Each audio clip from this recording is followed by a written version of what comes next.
Hello friends, welcome back to my YouTube channel. तो आज का हम लोगों का टॉपिक है गुप्त साम्राज्य।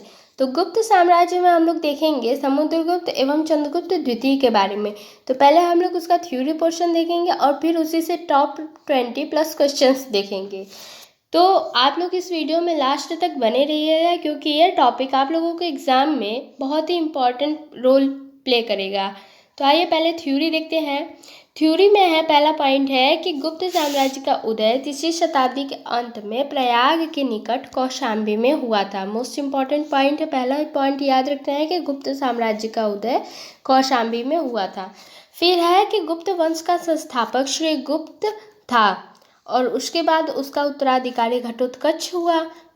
फिर है कि गुप्त वंश का प्रथम महान सम्राट कौन बना था, तो चंद्रगुप्त प्रथम था, जो 320 ईस्वी में गद्दी पर बैठा था और इसी ने लिच्छवी राजकुमारी कुमार देवी से विवाह किया और इसने महाराजा धीराज की उपाधि धारण की थी। तो ये आप लोगों को पॉइंट याद रखना है कि महाराजा धीराज की उपाधि किसे मिली थी, तो चंद्रगुप्त प्रथम को मिली थी। फिर है कि गुप्त संवत, तो गुप्त संवत माना जाता है 319 से 320 ईस्वी तक की शुरुआत चंद्रगुप्त प्रथम ने की है। ठीक है, अब देखेंगे कि चंद्रगुप्त प्रथम का उत्तराधिकारी कौन था, तो समुद्रगुप्त था, जो 335 ईस्वी में राजगद्दी पर बैठा था और इसी ने आर्यावर्त के 9 शासकों और दक्षिणावर्त के 12 शासकों को पराजित किया। इन्हीं विजयों के कारण इसे भारत का नेपोलियन कहा जाता है। तो ये पॉइंट आप लोगों को याद रखना है कि भारत का नेपोलियन किसे कहा जाता है, तो समुद्रगुप्त को कहा जाता है। ठीक है, तो अब देखेंगे कि समुद्रगुप्त का दरबारी कवि कौन था, तो वो था हरिशेर था, और जिसने इलाहाबाद प्रशस्ति लेख की रचना की थी।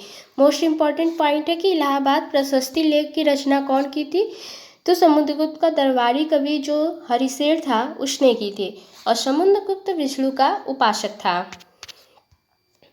अब देखेंगे कि समुद्रगुप्त ने अश्वमेधकर्ता की उपाधि धारण की थी। तो अश्वमेधकर्ता की उपाधि समुद्रगुप्त को मिली थी, और जो समुद्रगुप्त था वो संगीत प्रेमी था। अब है कि समुद्रगुप्त ने विक्रमक की उपाधि धारण की थी और इसी से कविराज भी इसे कहा जाता है। मोस्ट इम्पॉर्टेंट पॉइंट है कि समुद्रगुप्त को क्या कहा गया था, तो कविराज कहा गया था। फिर है कि समुद्रगुप्त का उत्तराधिकारी चंद्रगुप्त द्वितीय हुआ, जो 380 ईस्वी में राजगद्दी पर बैठा। अब देखेंगे कि चंद्रगुप्त द्वितीय के शासनकाल में चीनी बौद्ध यात्री फाहियान भारत आया था। तो ये याद रखना है कि फाहियान कब भारत आया था और किसके शासनकाल में आया था, तो चंद्रगुप्त द्वितीय के शासनकाल में आया था। और फाहियान कहाँ का निवासी था, तो ये चीन का निवासी था। अब देखेंगे कि शकों पर विजय के उपलक्ष्य में चंद्रगुप्त द्वितीय ने चांदी के सिक्के चलाए थे। मोस्ट इम्पॉर्टेंट पॉइंट है, ये आप लोगों को याद रखना है कि शकों को पराजित करने के बाद चंद्रगुप्त द्वितीय ने चांदी के सिक्के चलाए थे। फिर है कि चंद्रगुप्त द्वितीय का उत्तराधिकारी कुमार गुप्त प्रथम या गोविंद गुप्त था, तो जो जिसका शासनकाल था 415 से 454 ईस्वी तक था। और फिर है कि नालंदा विश्वविद्यालय की स्थापना कुमार गुप्त ने किया था। अब अगला पॉइंट हम लोग देखेंगे कि सिंचाई के लिए रहट या घंटी यंत्र का प्रयोग होता था, किसमें, गुप्त काल में होता था। और श्रेणी के प्रधान को ज्येष्ठक कहा जाता था, और गुप्त काल में उज्जैन सर्वाधिक महत्वपूर्ण व्यापारिक केंद्र था। तो अगर ये एग्जाम में पूछ भी सकता है कि गुप्त काल में सर्वाधिक व्यापारिक केंद्र कौन सा था, तो वो था उज्जैन। फिर अगला पॉइंट देखेंगे कि गुप्त राजाओं ने सर्वाधिक स्वर्ण मुद्राएं जारी की थी। तो किन राजाओं ने सर्वाधिक स्वर्ण मुद्राएं जारी की थी, तो गुप्त राजाओं ने जारी की थी, और इनकी स्वर्ण मुद्राओं को अभिलेख को दिनार कहा गया था। तो ये याद रखना है कि गुप्त साम्राज्य में जो भी सिक्के चलाए गए थे उन्हें किस नाम से जाना जाता है, तो दिनार के नाम से जाना जाता है। अब देखेंगे कि चंद्रगुप्त द्वितीय के शासनकाल में संस्कृत भाषा का सबसे प्रसिद्ध कवि कालिदास थे। तो ये भी याद रखना है कि गुप्त काल में जो भाषा चली थी वो थी संस्कृत। ठीक है, अब इनके प्रसिद्ध कवि कौन थे, तो कालिदास थे, और चंद्रगुप्त द्वितीय के दरबार में रहने वाले आयुर्वेदाचार्य धन्वंतरी थे। ये भी मोस्ट इम्पॉर्टेंट पॉइंट है कि धन्वंतरी को याद रखना है कि चंद्रगुप्त द्वितीय के दरबार में रहने वाले आयुर्वेदाचार्य थे। अब देखेंगे कि गुप्त काल में विष्णु शर्मा द्वारा लिखित पंचतंत्र, वो संस्कृत में लिखा गया था, जो संसार का सर्वाधिक प्रचलित ग्रंथ माना जाता है और उसके बाद बाइबिल के बाद इसका दूसरा स्थान है। तो किसका है? पंचतंत्र का, जो विष्णु शर्मा द्वारा लिखा गया था। तो इसमें 5 भागों में बांटा गया है। तो पहला है मित्रभेद, मित्रलाभ, संधि विग्रह, लब्ध प्रणांश, और फिर 5वां है अपरिच्छा कारित्व। ठीक है। अब देखेंगे कि आर्यभट्ट ने आर्यभट्टियम एवं सूर्य सिद्धांत नामक ग्रंथ लिखे थे। तो मोस्ट इम्पॉर्टेंट पॉइंट है, ये याद रखना है कि आर्यभट्ट ने आर्यभट्टियम एवं सूर्य सिद्धांत नामक ग्रंथ लिखे और इसी ने सर्वप्रथम बताया कि पृथ्वी सूर्य के चारों ओर घूमती है। तो किसने बताया था? तो आर्यभट्ट ने बताया था। फिर है कि चंद्रगुप्त द्वितीय के दरबार में रहने वाले प्रमुख विद्वान थे वराहमिहिर थे, धन्वंतरि थे, ब्रह्मगुप्त इत्यादि ये सब थे। अब देखेंगे कि संस्कृत गुप्त राजाओं की शासकीय भाषा थी। अभी हमने बताया था कि संस्कृत गुप्त राजाओं की शासकीय भाषा थी। तो ये पॉइंट आप लोगों को याद रखना है कि गुप्त काल में चांदी के सिक्के को रुपक्या कहा जाता था। तो क्या कहते थे? तो रुपक्या कहते थे। अब अगला पॉइंट देखेंगे कि याज्ञवल्क्य, नारद, कात्यायन एवं बृहस्पति स्मृतियों की रचना गुप्त काल में हुई थी। तो ये भी पॉइंट आप लोगों को याद रखना है। फिर अगला देखेंगे कि मंदिर बनाने की कला का जन्म गुप्त काल में हुआ था। तो सबसे ज़्यादा मंदिर निर्माण का साक्ष्य गुप्त काल में ही मिला है। फिर त्रिमूर्ति की अवधारणा का विकास गुप्त काल में ही हुआ था।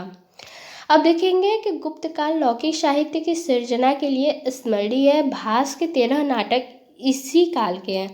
तो ये भी मोस्ट इम्पॉर्टेंट पॉइंट है कि जो भास थे वो भी गुप्त काल से ही रिलेटेड थे। और शूद्रक का लिखा नाटक जो था मृच्छ कटिकम या माटी की खिलौना गाड़ी, जिसमें निर्धन ब्राह्मण के साथ वेश्या का प्रेम वर्णित है।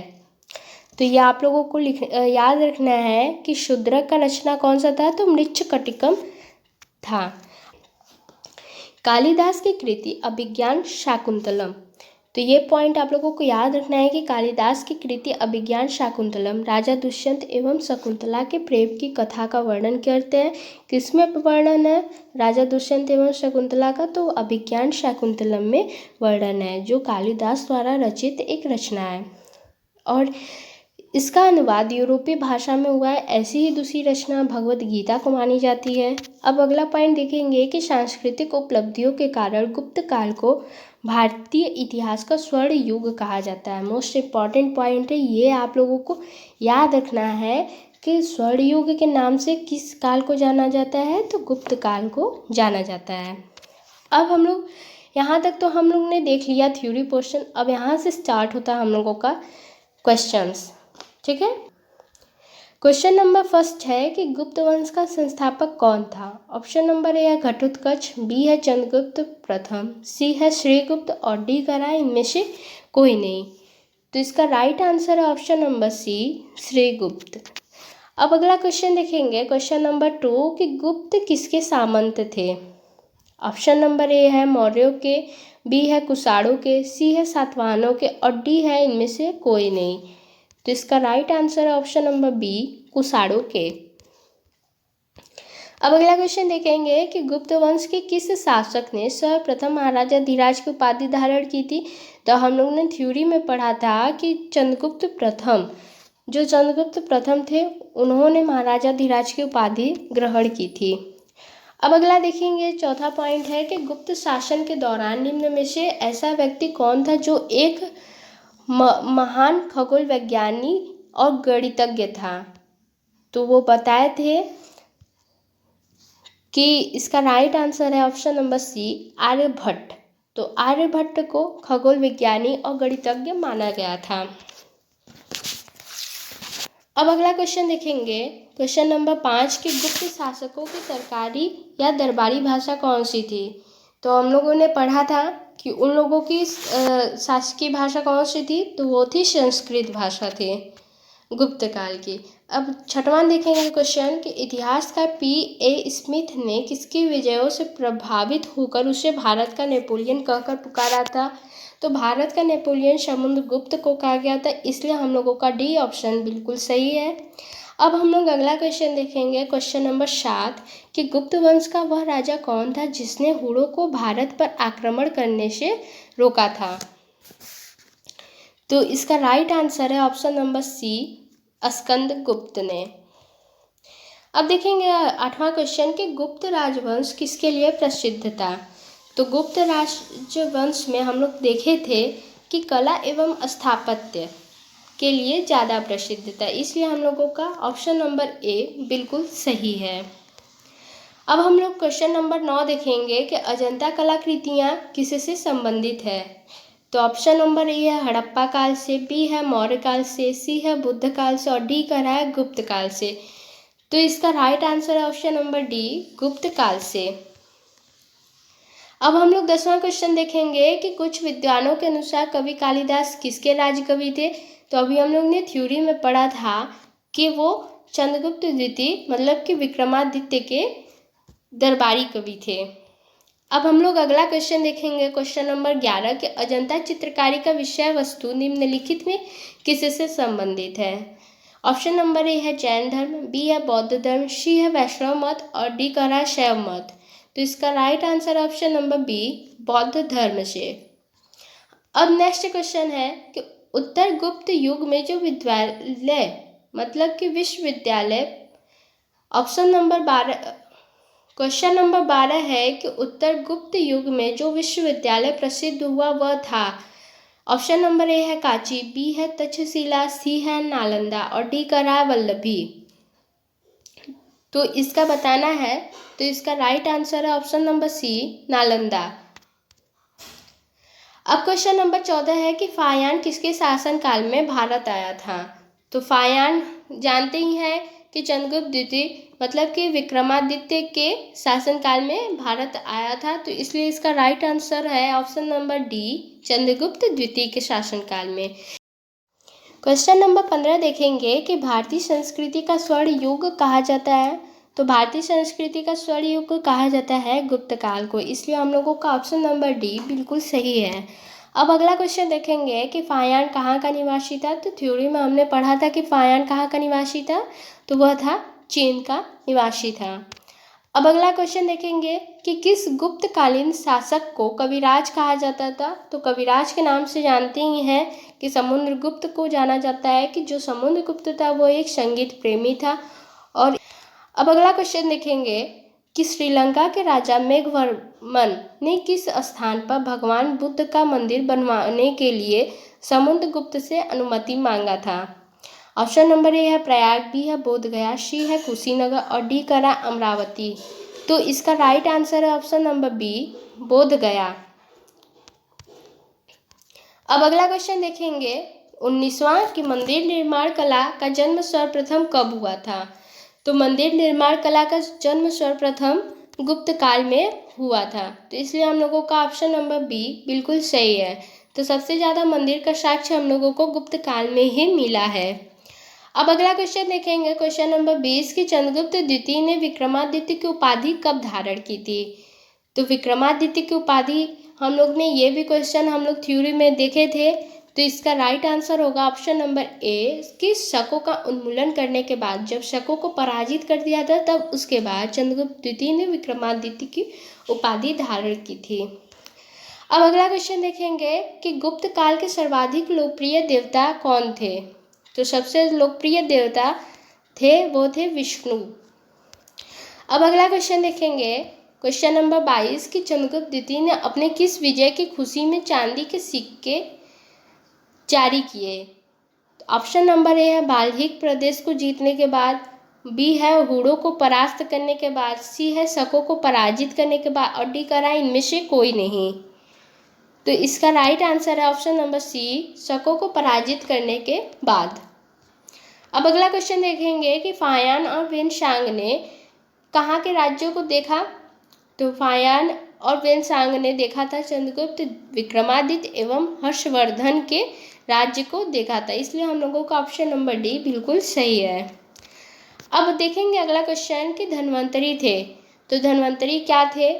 तो हम लोगों ने ये भी पढ़ा था कि धन्वंतरी जो थे चंद्रगुप्त विक्रमादित्य के राज दरबार में एक प्रसिद्ध चिकित्सक थे। तो आयुर्वेदाचार्य ये थे, तो इसलिए इसका राइट आंसर है ऑप्शन नंबर बी कि चंद्रगुप्त विक्रमादित्य के राज दरबार के नवरत्न में से एक थे जो प्रसिद्ध चिकित्सक थे। अब हम लोग का अगला क्वेश्चन देखेंगे कि गुप्त काल के सोने की मुद्रा को क्या कहा जाता था। तो ये भी हम लोग ने क्वेश्चन डिस्कस किया था। तो गुप्त काल के सोने की मुद्राओं को हम लोग दिनार कहते हैं। तो दिनार बिल्कुल राइट आंसर है। अब देखेंगे अगला क्वेश्चन कि नगरों का क्रमिक पतन किस काल की एक महत्वपूर्ण विशेषता थी। मोस्ट इम्पॉर्टेंट क्वेश्चन है, तो ये आप लोगों को याद रखना है कि गुप्त काल की सबसे प्रमुख विशेषता थी। अब अगला क्वेश्चन है कि सोने के सर्वाधिक सिक्के किस काल में जारी हुए थे। तो सोने के सर्वाधिक सिक्के गुप्त काल में जारी हुए थे। ठीक है, तो आज के लिए दोस्तों बस इतना ही।